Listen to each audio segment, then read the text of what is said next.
Hey, how's it going?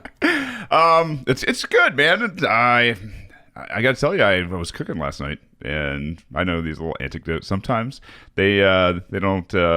Some people like us to jump right into the news, and we got a little bit of a short time today. But I got to tell you, man, I cooked some Singapore laksa. Oh, you had told me about that. I have some for you before you leave to try. Oh, I'm so excited. It is super good, and it's not even. I think I can do better, but for a first batch, like I'm pretty excited to bring it to you. If you guys don't know what laksa is, it's kind of a curry, but like Singapore is so small, it's not like Malaysian laksa. So to try to find this kind of stuff around here, it is damn near impossible. So is it with rice or noodles? So it's got some rice noodles. It's got shrimp. It's got not rice or noodles, rice noodles. Rice noodles. It's got some. It did have some tofu puffs. I took those out because they were not the greatest tofu puffs. It's got some bean sprouts, and it's got a bunch of shrimp paste and fish sauce, and it is garlic and spicy and creamy and just got so much flavor, man. I'm excited to get it to you. I'm very excited. I'm not the biggest foodie. Like if I needed to, I could survive off of rice and beans. Sure, me too. But good food. Yeah. Like Japan food was so spoiled the heck out of you, right? Yeah. Speaking of good things, our good buddy Dr. Ron Paul has a birthday today. Well, it's not actually today. It was back when we recorded this on the 20th of August. August 20th. Yeah, I didn't realize he was a Leo. Not that means anything in this world. But I didn't realize he was this close to it. My dad's birthday is August 25th. So okay. Yeah. Yeah, so 5 years ago, I was in Lake Jackson, Texas at his birthday party. 80th birthday, so he's 85 today, huh? Yeah, that's how math works. I mean, yeah. I just put that together. Leave it to the knuckle dragging Marine to figure out that 5 years. It's funny because you don't think about, for me at least, people stay the same age for a while. Yeah. It's like, even myself, I'm like, I'm 17. Yeah, I feel 17. It's like 5 years later, it's like, oh, hold on. Let's do the math again. Nope. I'm 23 now. Yeah, I know, 25 plus 22. It was funny. Boy, math, really hard.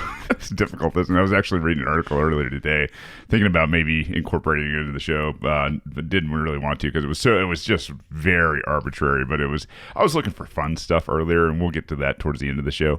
It was this, these signs, kind of like if you've seen that show, Family Feud, where like top 10 things that it was one of those top 10 things that delineates people who go from being young people to adult or achieving adulthood, right? I don't think I'm there yet. So that's funny because I don't want to be there, but I definitely recognize it from time to time. When if you think back to what you did as a kid, yeah, and the things that you enjoy today, it's like, so today my dryer broke. Like I heard something snap. I'm pretty sure it's a thing, and I found the make and model of my dryer and a YouTube video how to fix it. That's really good. I watched it while driving here. Yeah. Didn't really watch it. I kind of listened to it. But the fact that I found it so fast, I was like, oh, I can go home, and that looked really easy to do. Like made me immensely happy. Yeah, it's crazy, right? Like, I mean, when I was in France, I got a call from my wife. Hey, hate to tell you this while you're on a trip, but our dryer is not working anymore. And so I had to take my entire dryer apart and put in a new like heating coil module into the whole thing. Thank you to Thank you to YouTube and a couple of other things out there for kind of showing what had happened. So I came home, and because the videos weren't all that awesome, I went ahead and made my own and put it out there for people on that specific brand of dryer. That's really cool. Yeah, so if you got a Samsung dryer that's kind of newer, I guarantee you, if you got a heating coil problem, you can solve it yourself. If you got just a little bit of understanding of mechanics and can use some tools, it's not that hard. Mine's a Whirlpool that's older, and the heating thing works definitely because I could feel like this one side of all the towels that are all wet and hanging in my apartment now that was like really, really warm. Ooh. And or the belt quit working or something? I think it's the belt. I heard something snap. Super easy to replace. So we'll see. Yeah, if you need some help, let me know. Thanks. I can YouTube the heck out of it. 2 years ago, I fixed my washing machine, so now the dryer, But that does make me feel like an adult. Speaking of hot temperatures and arbitrariness, we were talking about earlier. nice segue. Thanks. Yeah. So the government, I've had like 20 people on Facebook link different articles about it. And it's pretty hot in Atlanta right now. Oh, man, I came in I just can't bring myself to get out as early as I want to and get things done in terms of like get my walking and everything, which would be significantly better. However, it's probably better for my health that I actually go at noon just because it warms me up to the point now where like I have to, like when I get past my house at about 2.5 miles or so, my dog's done. She's like, let me in. And so if my wife's here, I'll call her up and say, hey, can you open the front door? And Kenobi will go right into the house. And like she's toast, but it is smoking. I waited till about 7:30 last night to go for a run, and even at 7:30, like I was my t-shirt was stuck to my body. Oh man, and I'm not cool enough to run like shirtless. So. Yeah, no, I'm past that stage of my life. But the reason we're talking about this is because the feds have all these like articles and like advice out there telling us what temperature we should keep our houses. Thank you, federal government. That's your job. And not only so, I went to their stupid website because the articles are like from different places. So this is an Alabama website, and it's like it starts out by saying, apparently no one from the federal government has ever spent a summer in Alabama. You can kind of tell why they're saying that. They're kind of implying that, well, it's hot in Alabama, and that's because if you go to the website, which is energy.gov/energysave/thermostats, the government with no link to like, I don't know, give you information about like what temperature your body needs to be at, or no, just random arbitrary numbers. Do you want to guess what temperatures they say you should keep your house when you're not home, when you're asleep, and when you're home? So, all right, not home. I'm guessing it's going to be at least 80 degrees. 85. No way. Yeah. 85 degrees. At that point, I question, well,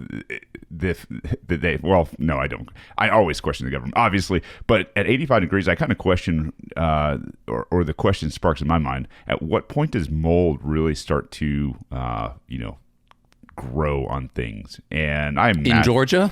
Oh, in the South. Lower than that. Oh, it's got to be, man. I mean, mold growing in hot, humid climates without good air circulation, man, you could be running into a real problem here.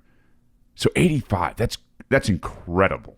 So when you're at home, what are you gonna, I mean, what if you got pets? What are your pets going to do? Dogs? Apparently pets don't matter. Dogs don't sweat.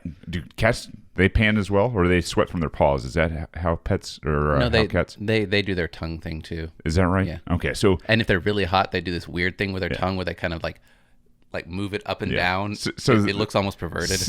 So the same government that's gonna throw you in jail for leaving your dogs or cats in a car suggests now leave your dogs and cats in an 85-degree home during the day where mold's growing. Yes. All right. So when you're home, boy, 85. I guess they're probably not going to give you, but maybe 5 or 6 degrees on the back end of that. So let's say 79. 78.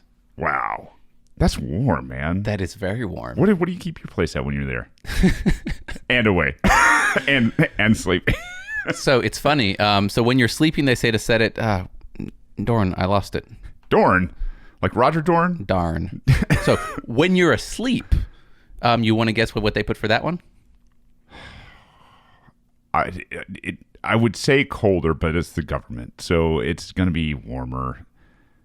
3 degrees warmer, so 78. So let's just go 81. 82. Oh! So not on that, the coldest I keep my house is when I'm sleeping. When I'm sleeping, my house is at 70 degrees. I think somebody needs to drug test these people.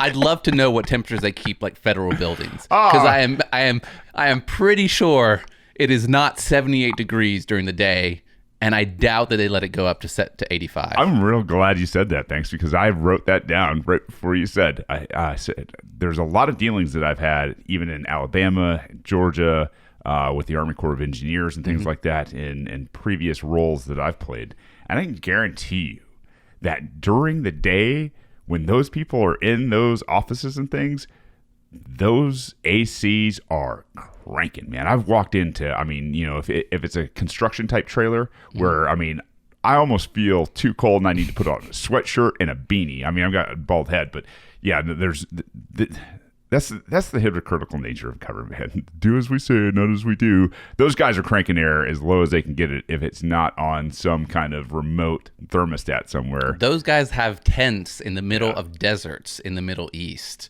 with individual air conditioners for each tent. Yeah, right, we do. Until they have that, I'm never going to let them tell me what temperature I should have. And you know what they run off of? Fossil fuels. Fossil fuels where...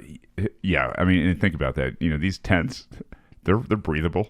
They're not well insulated. They're not insulated at all, honestly. Mm-hmm. And so for people to be running AC units, man, I can tell you that, I mean, whether I was on BIOP or within, like over at the FOBs in the JOF or wherever it was, the amount of tents, I mean, there's probably no less than, I don't know, a few hundred tents on any given. And each one has its own air conditioner? Every one of them has to have. I mean... I've seen the pictures. In the beginning, they did not. Mm-hmm. However, as soon as the Army moved into town, I think after OIF 1, probably approaching OIF 2, 3, 4, is when I was there for all those. And I can tell you, man, when I got back for OIF 2, man, conditions had changed immensely. And thank God for, AC, because... What's OIF? Operation Iraqi Freedom is, a couple of deployments into Iraq. But yeah, I mean, the first time we were over there, man, there was... Well, that's the natural course of things. When you settle somewhere, right? When human beings homestead, they tend to... When the empire rolls into town... They tend to, like, slowly get more comfortable. Like, it's called nesting here at home. Over there, it's the same kind of military nesting. Like, you know what? We've been here for, like, 5 years. Yeah, I mean, the emperor need some nice air conditioning. The emperor doesn't roll around without AC. Are you kidding me? Darth Vader comes into town beforehand to make sure it's all done. Yeah, holy cow. What a trivial bunch of nonsense. And the fact that they're wasting our time and money and everything else, trying to tell us this is what's recommended. You know what's really funnier is all those poor sap tree hugging idiots out there that are like, okay, well, I guess I'll turn my thermostat up a little bit. That's their loss. It's the page of advice is just it's treating Americans, not only are you paying for bad advice, but you're paying for this whole thing to exist when it doesn't need to, because it's like in the summer, you can follow the same strategy with central air conditioning by keeping your house warmer than normal when you're away. Like, who doesn't know? Like, who doesn't know it? Everybody knows it. Everybody cares about spending or is aware that it spends more. Like, it's a meme, for God's sakes. Yeah. You've got like the memes about like the dad who's like, who turned up the thermostat? Yeah. My mom and dad were very conscious about that during the day and definitely during the summer. And we actually, when I was growing up over off of Castle Drive in Lawrenceville, Georgia, my dad and my grandfather built our house. And one of the things that they put into that house was an attic fan, which you don't find on houses anymore. Mm-hmm. Do you know what an attic fan is? Yeah. I've lived in a few houses. Yeah, I mean, you open up the damn windows and you turn that attic fan on, and man, I'll tell you right now, the amount of circulation you can get really quick to draw out the hot air. But the thing is like, if nobody was home during the day, they would definitely, I think, turn up the AC, or I should say the AC. They turn up the thermostat. And so when we would get home, or they would get home, the windows went up a little bit, and they draw in the cooler air, and then immediately, as soon as we've reached homeostasis, now the windows are closed, and the AC's pumping again. It's pretty smart. Like, I'm not even an AC snob. Like, I like my AC. You're a polar bear. My car, it's turned up full blast. In my house, it's pretty cold, but I've lived a good portion of my life without AC. Yeah. So in France, that's weird. That I didn't have AC in almost every house. When I was a teenager, I bought a AC for my room. Like, I broke out one of the little panels of the window and had like the outlet there and kept my room really, really cold. Yeah. And I argued that was so my computer wouldn't overheat. I had this roommate in college, and I'm not going to name any names. I still love you, buddy. He's a bigger dude. He's probably about 300 and some plus pounds there. And boy, I'll tell you what, man, there were times in the winter where I would wake up on the top bunk going, what in the hell? I mean, about to go into hypothermia. Really? Yeah, because the window would now be, I don't know, maybe not wide open, but definitely open. And I would look down on the bottom bunk, and there was my buddy just laying on his bed in his undies, tighty whities, all 300 glorious plus pounds of them. like a seal on a beach somewhere, just loving it. And yeah, I mean, I'm not even like that big, but during the winter, I open windows and I'll let it go down. During the winter, my house is at like 60 all the time. Really? 62. And you would kind of prefer that during the summer as well. During the summer, I mean, there's when it's hot outside, you can't make that much of a difference, but I'd keep it at 68. Like, I already keep it hotter than I would because, you know, again, normal. We don't need the government to tell us all these things that are basic information that anybody who has an air conditioner mean they can pay bills and so forth They can put two and two together. It's like, it's dumbed down, and I am kind of annoyed that I have to pay for this crap. Yeah, and you know, some mechanical advice as well as ACs. A lot of times, especially in the summer down here in the South, if you're going to let your temperature rise during the day, recovering that temperature, especially with older types of units, they're going to have to draw more energy, work harder, and work longer to try to come down to the temperature that you want it after you return, if you are going to adjust those temperatures, especially by, what was it, 7 degrees? Mm-hmm. I mean, 7 degrees is a lot to recoup out of old units, and some units can't do it, man. I mean, that's just the truth of it. And so what are they going to do? They're just going to run extra at the end of the day. Yeah, I mean, so once more, you've got technology that outpaces government. Well, it always does that, but super outpaces government. You've got those, what are those called? Those Nest thermostats and so forth. Yep. I have a friend who has one, and those things are amazing. Like, you put what the comfortable temperature is in, and then everybody who lives in the house has their cell phone paired to it. Mm-hmm. And when they're at a certain spot, it will make sure that when you get home, it is at the right temperature for you. So if you're like 5 miles away, it'll be like, I need that 15 minutes to be able to get the house. So I need being the house is talking. So you're telling me this Nest unit, and I've looked at them and I'm like, no way in hell am I ever getting one of these, the tattletale on me and how I'm running my AC to the government, you know. But you're telling me that this thing is got the AI in it, basically, to where it knows how fast it can cool down that house. Yeah, that's crazy. It's the coolest thing ever, man. That's crazy. It has one that has sensors, so it can tell what part of the house you're in if you have like triple AC like units on all 3 levels or whatever. You see a future out there somewhere where mechanical ones, where you can set them yourself, are black market, and you know, one of those things that are prized commodities, because in the future somebody, and this awful government that we have, they're not going to ask anymore. They're just going to say, hey, this is what we're recommending. This is what our power grid will support, and you know, you don't rate to be below 80 degrees during the day in the summer. So I don't think we're going to get there, but I think we will have people pushing to get there. Like, sure. I think right now, we're already there, man. If somebody put out the idea, you'd have an AOC of the world being like, yeah, of course, we have to save the environment. But not my house. What are you talking about? I'm going to go sit in my car where I can run the AC like I want it. Man, having cars, they're so warm. Like, I have a black car for the first time. Yeah, and that is really tough. Use one of those like reflective sunscreens. No, I need to get one. I saw one the other day that had the cockpit of the Millennium Falcon on it with all like Han Solo and Chewbacca. We could make a rebellion one. Be pretty good. With us in the cockpit of the Millennium Falcon? No. I'll tell you what's really bad, though, is like I don't think these new Star Wars films are going to do very good. That's a rabbit hole. I'm not going to go down it. But you know what else, you know, kind of I don't like? I like the way memory foam mattresses feel, and I have one. Actually, I have quite a few. But for my specific bed that I sleep in at night, man, I'll tell you what, man, during the summer, that thing is all over the place for me. Like, I mean, I keep a fan on, and then on top of it, man, I don't know, but my wife, she gets cold, man. She needs heat. So during the summer, it works for her. During the winter, it especially works for her because it keeps in heat, and you know, you throw an extra blanket or something in there, and it gets pretty snuggly. But I'll tell you what, man, I don't know. I can't.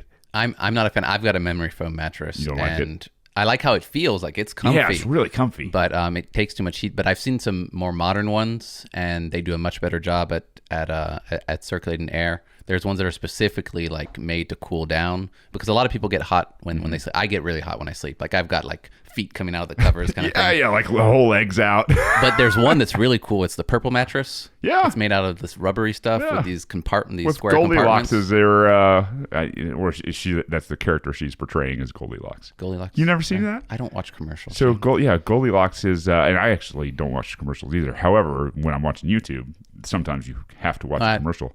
I have yet to see it on YouTube. Probably because you're not shopping for mattresses at any point. So I got my mattress at an outlet, like the broken ones, and Yeah. so like the half of it was ripped, the outside was ripped a little bit. Yeah. So I got like 20% of the normal price. So we've already said purple looks like a pretty good mattress. Zenus, have you ever seen those? I have. I actually watched a video where they went through like 6 or 7 different mattresses, because that's all there is nowadays. Well, all there is. A lot of them are these mattresses you order, and they're in those little packets, and you take them out, and they go. This episode has gone in a weird direction. I like this kind of stuff. Zenus or Purple Mattress. If you'd like to sponsor the show, send us a mattress. We'll test it out. Yeah. We'll give our unbiased opinion. Yeah, absolutely. And if we like it, then you can pay us to do more advertisement. We'll see how that goes. I'm not Goldilocks or the Three Bears.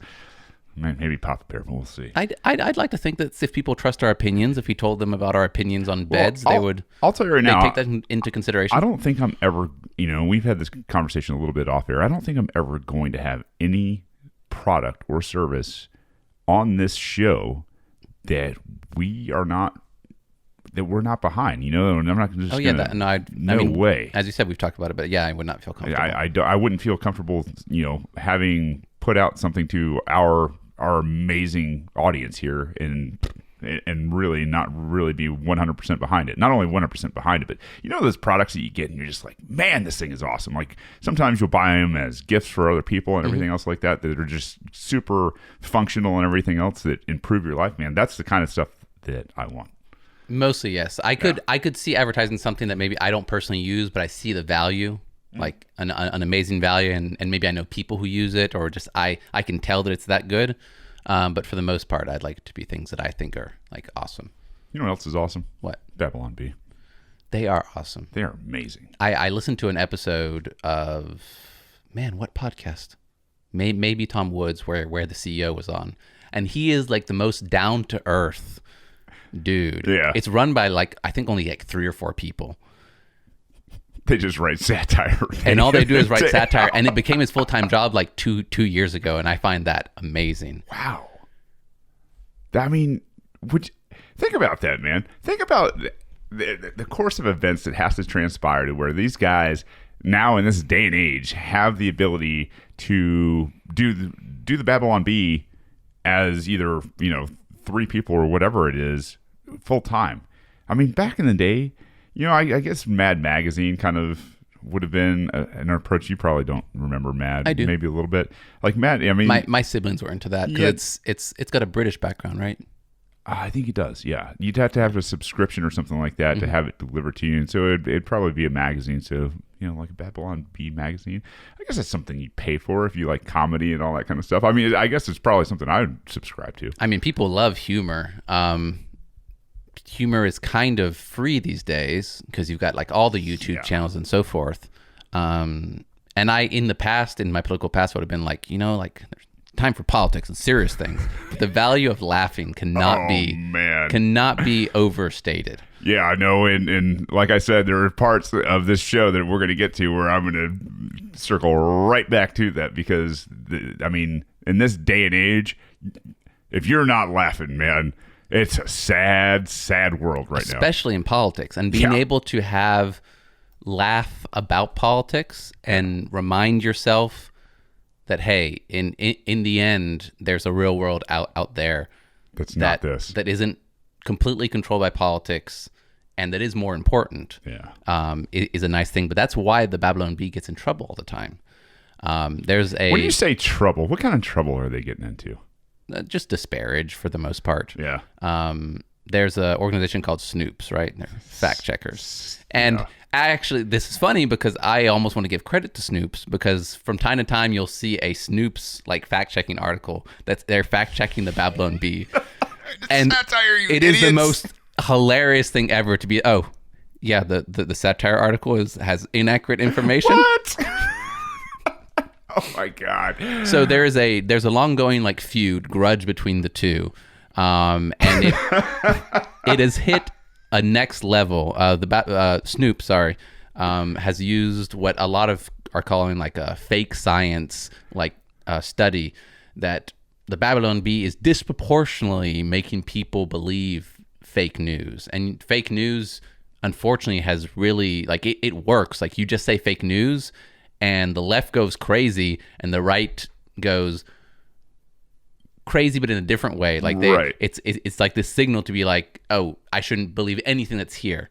And perpetuate it so that, and a lot of the times the fake news is a derision about the left. I mean, that's the thing is, if the MAGA crowd especially sees, fake news, it's almost like red meat so that they can share it amongst themselves and put it out there and really kind of, poke at what is the left side or I'd say that it's all left these days, the statist side of politics. So Snopes wrote an article and they cited this study, and I'm going to read part of it so we can kind of comment on it.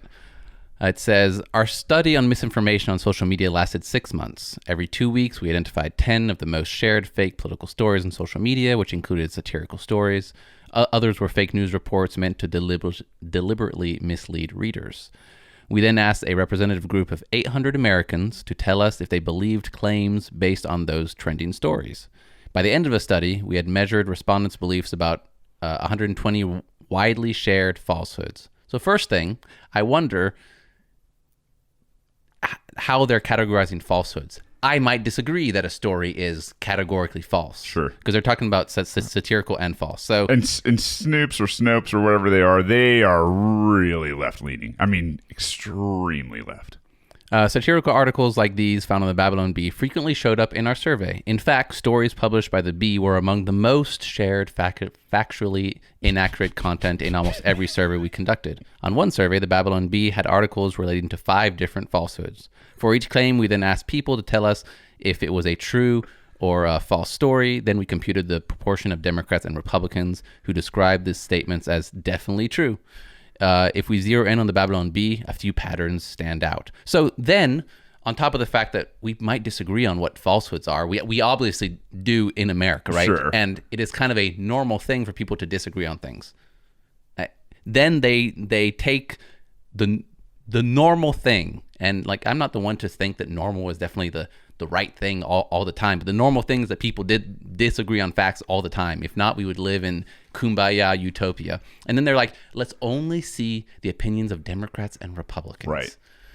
This weird fringe group of Americans that are out there at about 18 and 20%, combined total of 38 to 40%, we'll say, of Americans. It's not even half of Americans who identify as Democrats and Republicans. So we're going to take these two, these two duopoly parties that are both statist in different ways and moving more and more and more towards... Who are already knowingly inclined to disagree with each other. Yeah. Who any normal person knows that they are not just disproportionately inclined, but don't want to agree with the other side. Yeah, well, and then prove from that fact that, the Babylon Bee must be doing something horrible. And not only that, but what they're doing is removing context. They are. If you see a Babylon Bee headline or a website or a link or anything else, you automatically know as a reader that this is satire. You might get fooled once or twice, but after you get fooled once, maybe twice on the Babylon Bee, you know the Babylon Bee is satire. So but apparently, no, this is how bad it is. That doesn't compute in their heads. They literally wrote here, we found that labeling an article as satire was uniquely effective. Duh. If you tell people it's satire, then they know it's satire. Most people know the Babylon Bee and the Onion are satire. And like you said, Duffel blog, if it happens once, then they usually get it. So they're removing context and saying, this is true? What I'm trying to understand is, if there are some people who, after labeling it satire, still don't get it. Some people don't know what satire means. You've got one of two, well, then that's another problem. But you've got one of two issues.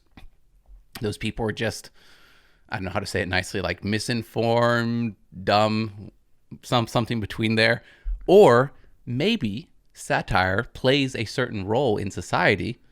Always has. To point out where normal society doesn't want to talk about something. So you kind of say it as a joke, and that kind of makes a joke funny. Maybe it means that there is the article itself isn't true, but there's something that makes us feel like we've absorbed some kind of true information because of the tangent of the joke. The thing is if it was so far out in left field and it had zero truth to it, it wouldn't be funny. The great thing is when, that's what makes comedy is they exasperate the ridiculous. Right? The ridiculous is there by its own nature because of, especially in politics. I mean, politics in this day and age is just as ridiculous as it probably has been in any time in history. And I think the more you list towards a statist type society where obviously if men and women can't be trusted with liberty, how can they be trusted with power? It's already ridiculous. We're already approaching this ludicrous speed over here where we're like, all right, we're going more and more and more towards a state-sponsored answer and a nanny telling you how to set your thermostat, for God's sakes. And now, that just lends itself to poking holes in a bunch of things that other people would subscribe to you. It's awesome. So here's a few of the most apparently believed. And I think that the Snopes is either like purposely not making the nuance of, hey, in comedy, there are real things you attach to, and that's why it makes it funny. Apparently 28% of Republicans thought this was real news. Now, I think that those same Republicans are capable of reading the Babylon Bee and knowing it's a satirical website and still being like, oh yeah, that's actually true. At least a large percentage, right? Yeah, while recognizing the joke. Yeah. And for this one, I actually do think I'm part of the 28%, apparently. I don't think that the article itself is true. Yeah. But most Americans believe that major media companies should apologize for pushing the now debunked news story of collusion between President Trump and Russia. That was apparently a Babylon Bee satirical headline. Yet, and I don't think it's most Americans, but when I say I think it's true, I think a lot of Americans believe that. Yeah. And I could see a lot of those Republicans who said it was true, some of them feeling that they're underrepresented, they're actually the silent minority, and most Americans actually do believe that. But I think that some of them could be like me and think, okay, it's not most, but I get what they're saying here. They're pointing the fact that it was such a crazy story that everyone was collectively like wanting to believe in. And there are people who are really frustrated by the fact that that was like pushed on them and they were told that they were stupid and idiots and conspiracy theorists for years, almost like 2 years, and that a lot of Americans would feel like that. Well, I mean, you look at like the alt-right, man, like the alt-right and all these, I don't know, groups that are probably kind of around there somewhere. I mean, those guys didn't spring out of nowhere, right? Like it was there at a certain point. They just got tired of all the nonsense. They got tired of being, I don't know, discriminated against for being white, for being Christian, for being, not homosexuals. I mean, anything that they could be disparaged for, they were disparaged for. And so, like groups finally were just like, fine, you know what? We're going to own this and screw you. I mean, but it didn't start, I get where this can happen is what I'm saying. Yeah. Then there's one that I honestly, this is the one that I think could be I'm like, oh, it could be true. If it didn't say the Babylon Bee, I'd know that I'd be like, huh, I wonder what is interesting about, or not interesting, but what should be pointed out there is you should not believe anything that's written anywhere. It doesn't matter if it says Babylon Bee or CNN. Well, if it says CNN, you should definitely go in with your flags up there. But this says CNN news anchor Anderson Cooper said his belief that Trump colluded with Russia is unshakable. It will not change regardless of statements or evidence to the contrary. And this actually, 21% of Republicans and 14% of Democrats thought this was true, which I think is... And why would that be? I think potentially a large portion of these 2% are actually funny people who see the humor in things because they're like, yeah, that'd be funny and potentially true at the same time. That makes it even more funny. Yeah, you know why? It's because for 2.5+ years, and it's finally starting to die down now, as all we heard from places like CNN and the rest of these liberal news outlets was, Trump colluded with Russia, Trump colluded with Russia. And you go through those montages out there, the walls are closing in, the walls are closing in, the walls are closing in. All these different, voices parroting the same thing for years and years and years and years. And then finally, when the Mueller report comes out and says, no collusion, there's nothing here, guys. We got zilch. There's absolutely zero to be had on the subject. And then they're just like, well, you can imagine if there was. I guess it's this whole thing from like Tommy Boy. And even after it was proven, there was still what did we go to at that point? We went to the second part of the Mueller report, which was not collusion. The obstruction, the possible obstruction. Now we're on to it. Don't worry about everything we said for the last 2.5 years, which has been completely inaccurate. We're still going to try to railroad this guy into an obstruction charge. And whatever, I think if you're objective, you can say, okay, well, those past 2 years and all that was unproductive for all Americans. Yeah. That doesn't matter. The left just got like frustrated that they couldn't find collusion. The right got frustrated because they knew that there wasn't collusion, and that's a simplification of terms. I realize that. And so at the very least, can't you like laugh about it? Yeah. And can't you recognize like the undertone? No. You know why they can't? Because they are so emotionally invested in whatever it is that they're pushing. And I say that categorically for both parties. For the most part. They are this state worship of whatever your party is or whoever your politician is. They are so invested in defending these people, whether they voted for them or whether they're talking about them on their Facebook or Twitter feeds or whatever other social media is, or with their friends or podcast. I don't care what it is. They are so emotionally invested in these non-consequential, arbitrary things and nonsense that they can't let go of it for looking like a failure, for looking like somebody who pushed a false narrative. And so it looks like they're, I don't know, not as bright or can be taken, advantage of by the manipulating forces that are out there trying to manipulating them and manipulating them. I could get that. Like that's why all of this works. It is why it works, but they're going to harm themselves. Sure they are. Because there is this, so things need to be in context. So when you take them out of context and just say, oh, there's false news and people believing this false news, then, okay, I could understand you at least bring that into a conversation. But if you see the context of satire, and even just the two headlines that I just read, and then I'm going to read a headline from The Onion. So they show that The Onion, there's less Democrats that believe their true stories. It's like an average, it looks like about 13%, and of people believe the Onion ones, of Democrats believe the Onion ones, and like 20% of Republicans believe the Babylon Bee ones, because apparently there's left-wing. You know what that means? It's just that The Onion doesn't write satire as well as Babylon Bee. That's all that means. But if you say that there's about the same value here, and you understand context of satire, like revealing the truth and laughing about it, which is a like good medicine. Mm-hmm. Like this is an Onion one that I think is amazing. National Security Advisor John Bolton said that an attack on 2 Saudi Arabian oil tankers in the Gulf of Oman is an attack on all Americans. I'm pretty sure that was in his head.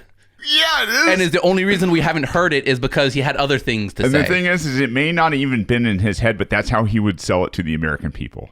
That's how he has sold it to the American people. It's literally over and over again. Satire revealing the truth. And if apparently this is by more left-wing Onion, and I think the people who do satire are a little bit less within the duopoly, because it takes a higher level of intelligence to make jokes. Yeah. I think that's why I'm not good at jokes. That was a joke. But I find that to be just amazing. And then there's ones that I can maybe not even find that funny. Let me try to find one here. White House Press Secretary Sarah Huckabee Sanders told reporters that releasing the Mueller report would be a threat to public safety because so many Americans would be disturbed by evidence of the president's innocence.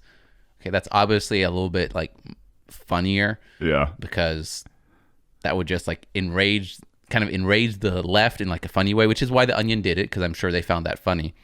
But anyways, I'm repeating myself at this point, but I really do think that we're going to harm all Americans if we kill satire or attack satire this much when it is doing such a good job revealing important truths that nobody else is talking about, or almost nobody else is talking about. Yeah, I want to do some honorable mention here in terms of, like, one of the ones that pulled me in, obviously, for satire was the Duffel blog, and they've got one right now out there that says upgraded Harpoon missiles will scream GJ Khalid just before impact. Oh man, like you're spot on when you say that. You know, any type of, I don't know, free speech quelling here in this sort of thing would impact America in a negative way. I mean, for everything that's ever gone at, have these guys ever gone after places like Saturday Night Live, Banks? I mean, do you know, just off the top of your head, have these same people like Snopes and any of the legislatures and lawmakers that are out there, you know, have they ever gone after places like Saturday Night Live with real intention to limit what they can and cannot do? So I don't know, but I don't want to assume because there was like the popular opinion to go after who's the Kathy Griffin when she did the Donald Trump head. Donald Trump head. So I don't think it's unique. I think that like most things in the duopoly, there are these cycles of one power is in control and the other power, one party's in control, the other party's in control or in power, and that kind of dictates what side gets attacked more. But I really don't think it's unique. Like most things within the duopoly, it's not unique. They're both hypocrites. They both grow government. They're both unfunny. Yeah.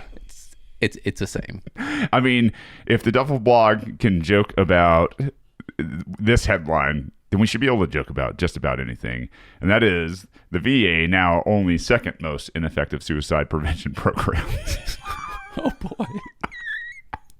I mean, when you got veterans making fun of this kind of thing, like, nothing's off limits, people. But and that sometimes that doesn't, like, that's why context matters, okay? If you make fun of somebody, if you make fun of somebody who just committed suicide, okay, within one context, it's horrible, right? It's a mean, despicable thing to do. Sure. And within that context, it actually is funny and empathetic towards, because you're bringing lightheartedness to a subject that's really, really hard. Right. You got to do it, man. That's life. I'll tell you, it's one of the coping mechanisms that I've found in life. I mean, in some of the ridiculously stressful, I mean, just unimaginable situations that I've been in, humor amongst Marines, man, it is one of the funniest damn things you will ever find. I mean, when you can't even imagine taking another step, you've been up for days, you're just covered in filth and sweat and just nasty stuff, and you're seeing terrible things, like, you know, life-changing events around you.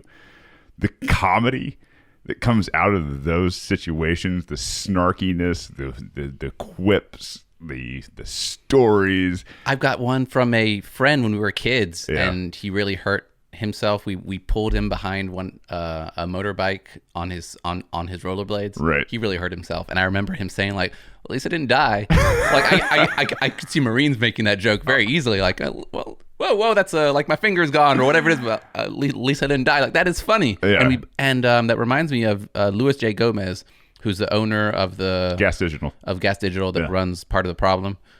He was on Tom Woods' show. The whole circle. It's funny. He was just on Joe Rogan as well. Yeah, I saw that, and I saw it. I didn't watch it, but and he said that he started in comedy by handing out pamphlets to go to like comedy shows, and it was right after 9/11, and he was handing out these pamphlets to go to these comedy shows like a week after.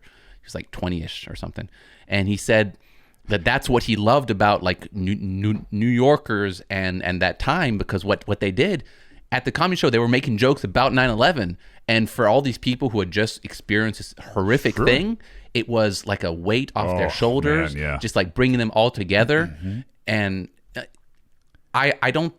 There's some people who are just not funny, who are just boring people, but I think most people can recognize that, and I think that the people being hypocrites, because this is what people are hypocrites, okay? These people who tell us to put our temperature at 78 degrees, have their offices at 68, and people who are offended by all these jokes laugh at the same darn jokes, but trying to kill it while knowing you're a hypocrite and that you laughed at a whatever dirty joke or an inappropriate joke like the same day. It's hypocrisy only does bad things. Terrible things. Jokes can do bad things. Jokes also do awesome things. I would love to know an instance of hypocrisy that did a good thing. I don't think it does. I think it's only destructive. Yeah. It's because people sit there and say, well, that person's not credible anymore. And, as soon as you say somebody's not credible anymore, you're kind of not credible anymore as well. Because now what you've done is you've taken this juxtaposition here where now this person can do no good, and now you can do no good in battling with them. I mean, you're setting up sides again. Whereas this person has, for the people of the Christian faith, they have redemption. That's the thing, is love and light, as Martin Luther King used to say. Love and light are the only things that can drive out, hate and darkness, right? Like those type of things where, hey, this guy's or girl or kid or whatever, they still have the potential to do amazing things in this world, even though they messed up over here. Like that's the problem, is like hypocrisy is this really, really nasty thing within the human condition that a lot of people can, first and foremost, never ever move past. It pits people against each other, and then obviously sides form, and then you're just looking at this really terrible downward spiral type of thing. So you done messed things up, your hypocrisy, AA Ron. Done messed things up. Yeah, happy birthday to AA Ron as well out there. Absolutely. It was on the 19th, right? Yeah, it was. It was the day before today when we were recording here. Nice meme. Thank you very much. Yeah, Aaron has been a staunch supporter. Who's this Aaron you speak of? Aaron is one of our supporters, and he has. Since the very beginning of the campaign, dude, he's been right there. That was a joke. I just call him AA Ron. AA Ron. Yeah, and God bless him, and everybody else out there that helps us out. I thought, I saw it come up in my timeline, and I was like, I got to do this. It's just a fun way to put some stuff out there for one of the best guys we got. Agreed. Anyway, we got about 5 more minutes. Do I dare touch on this next subject, or do we take a break? I think we take a break and then come back and finish surprise afterwards. All right. Hey, everybody. A little off-air humor. We're back. We had to make a little pause, as I said, to have a conversation with somebody. It's an episode that will come out after this episode, I guess. That's correct. Really cool young kid. I keep on saying kid, but that's not pejorative. It's just descriptive. I think you guys will like that very much. Apparently now, Shane has a surprise for me. So I was... Going into this, I don't like surprises, man, Shane. I'll tell you, I know you don't like surprises. I was, going into this episode and today, man. Maybe I just needed another cup of coffee or something, or to talk to our last guest. He definitely pumps people up, man. Just great energy, man. Great vibes, and such a solid dude. One of the things that came up when we were talking with him was some of the other parts of being kind of Christian-esque, right? And I saw something the other day in terms of the like 10 Commandments, all that kind of stuff, and blah blah blah blah blah. And nobody actually ever talks about this other very important part of the tenets of Christianity. I don't want to turn anybody off, but I think there are some really neat things out there, whether you are a Christian or not a Christian, or whatever you decide to label yourself. I'm not really a religious person. I've got a lot of faith in a higher power, but I'm not really a religious person. But those are the Beatitudes. Have you ever studied the Beatitudes, Banks? I have. I went to a Catholic private school for Yeah, a while. that's the place where I learned them. When I had to become a Catholic to get married, and quit for Lent one year, and never went back. That's a whole process. That's like a year process. Oh, dude, it is involved, to say the very least. I'm not Catholic anymore, but this. I didn't mean to skip over your joke. No, it's a good joke. I might have heard it so many times. You're numb to it. But in modern speak, I'm not going to sit there and say blessed are the poor and all that kind of stuff. But I did want to kind of cover these in somewhat of a fashion, and then I wanted to kind of hit on the last story, which is really the surprise twist ending, all that fun stuff. But cool. Blessed are the poor in spirit, for theirs is the kingdom of heaven. Blessed are those that mourn, for they shall be comforted. Blessed are the meek, for they shall inherit the earth. Blessed are they which do hunger and thirst after righteousness, for they shall be filled. Blessed are the merciful, for they shall obtain mercy. And blessed are the pure in heart, for they shall see God. Blessed are the peacemakers, for they shall be called the children of God. Blessed are they which are persecuted for righteousness' sake, for theirs is the kingdom of heaven. And blessed are you, when men shall receive you and persecute you, and shall say all manner of evil against you falsely for my sake. Those things are really powerful, man. I agree. I've been kind of raked over the coals here locally by a couple people for so many things, and so this thing kind of spoke to me. It I don't know. The coincidences in this world are not coincidences. To be exposed to those things and to these things, to talk to who we just talked to, and to have these positive energy, this positive vibe to be put out there. A lot of times in this day and age, man, you guys are going to be looked at as liberty fighters. The old great quote. Pretty sure they're going to call you weirdos. Yeah, they are darn weirdos. Well, and the great was it Dr. Paul, who said, "In the empire of lies, truth is treason." Mm-hmm. We're getting there if we're not already there, and by some of the people that will call themselves Christians out there. Who are going to do this exact thing to you? The persecution against you and in a false manner, and the persecuted for righteousness' sake. I mean, this whole thing just spoke to me. To keep heart, to be merciful, to be the peacemaker, to be humbled, and to be able to rest in that faith in this time of craziness, man. Mm-hmm. It is uplifting, upwelling. It is something that is contagious. And like I said earlier in the show, as MLK said, man, it's one of those things that we can't possibly change culture being negative. It drives people away, and it only attracts more brokenness to you. It is incumbent upon us to be that light, to be that spirit, to be that that steadfastness for people. And we're all going to have bad days, but with that faith and reliance upon what do they say in the Declaration of Independence? Divine providence. Divine providence. I think we're going to be okay. And I have to remind myself of this just as much, if not more, than I think most people out there. Because when you do stare at what we stare at all the time, it is very easy to become what you stare at. And what's really important is what's in your heart and how you treat others out there. I agree.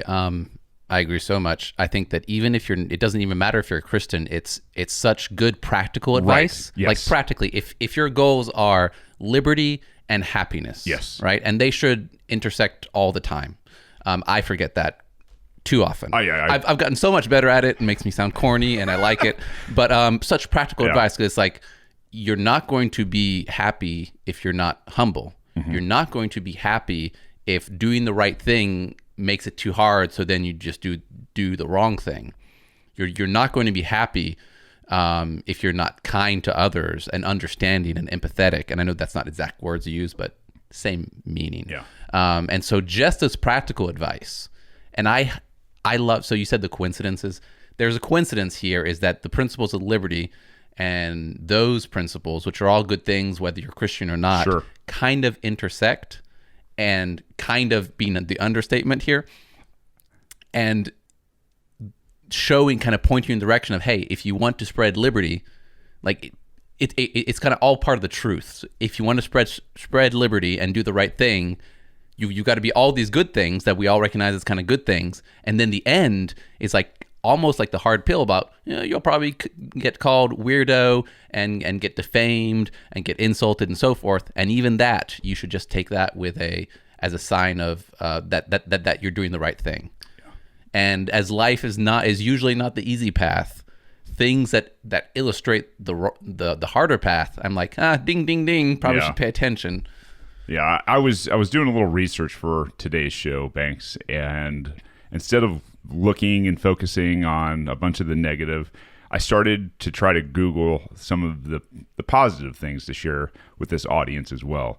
What I found...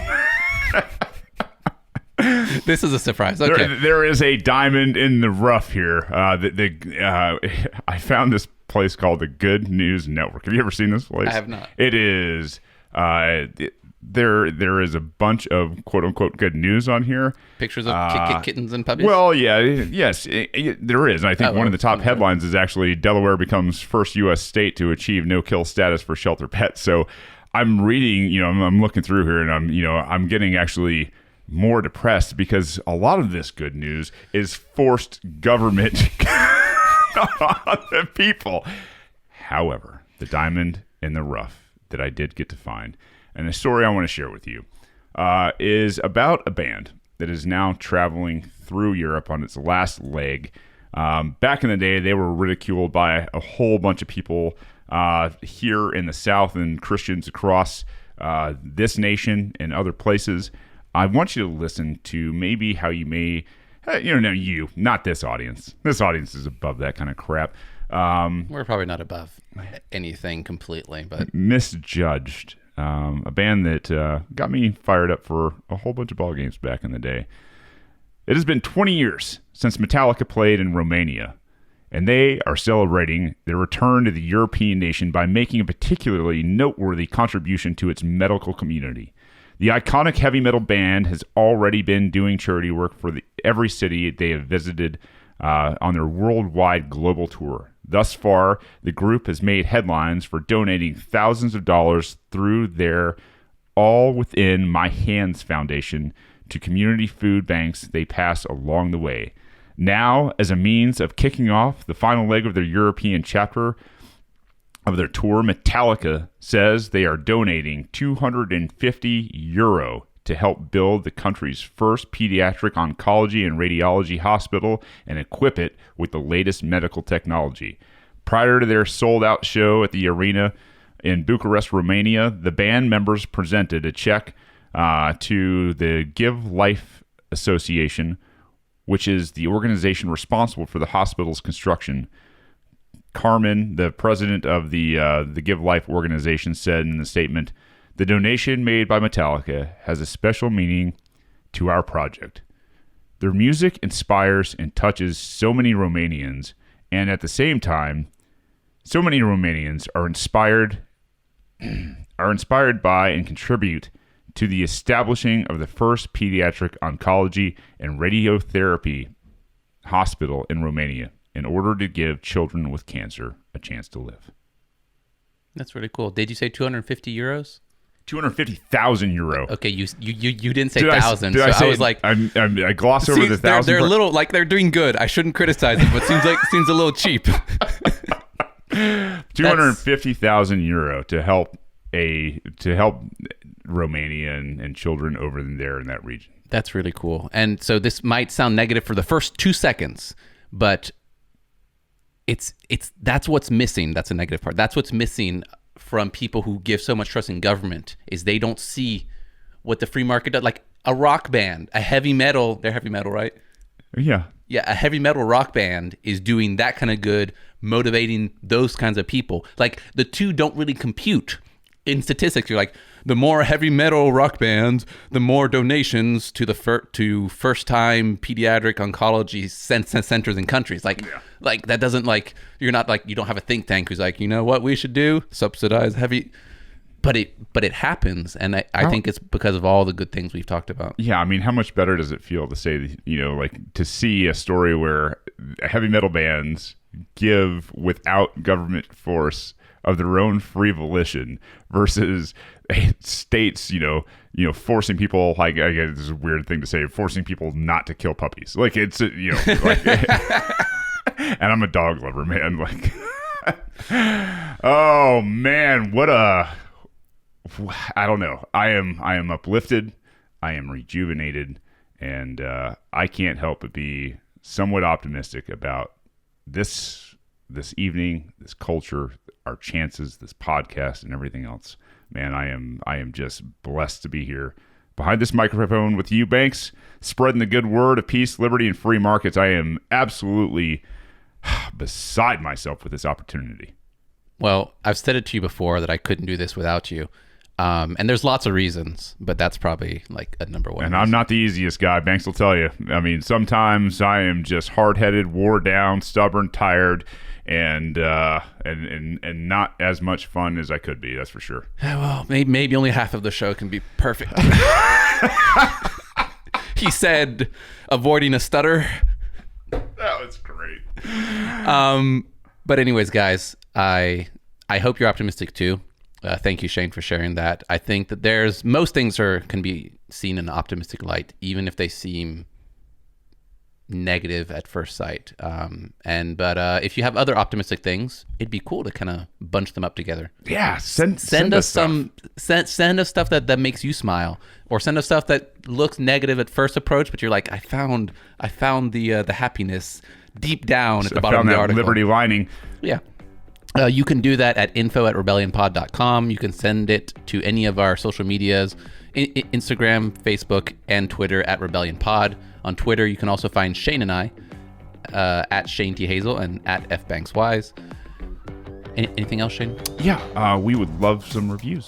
Reviews. Every time we get a chance to ask you guys.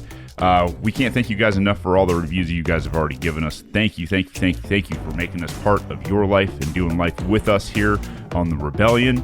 I think that's good, man. I think we're good for the rest of the day. Yeah, this has been the Rebellion, your place for peace, liberty, and free markets. We love you. We need you. Peace.